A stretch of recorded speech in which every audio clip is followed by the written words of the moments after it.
In today's video, I'll be showing you how to mute the keyboard sounds on your Samsung Galaxy A24.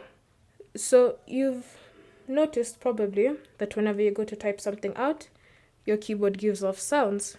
So if you want to remove those sounds for a peaceful typing, all you need to do is go to the Samsung app, to the settings app, So go to the settings app, and under settings, scroll down until you find general management.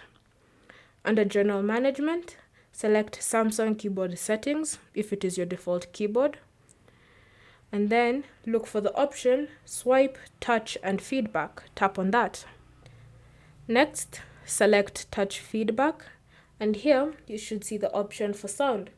So tap on the toggle to turn it off, and you'll notice that whenever you go to type, you no longer feel any sounds, you no longer hear any sounds when it comes to typing. Thank you for watching. If you have any questions or comments, leave them down below and we'll get back to you.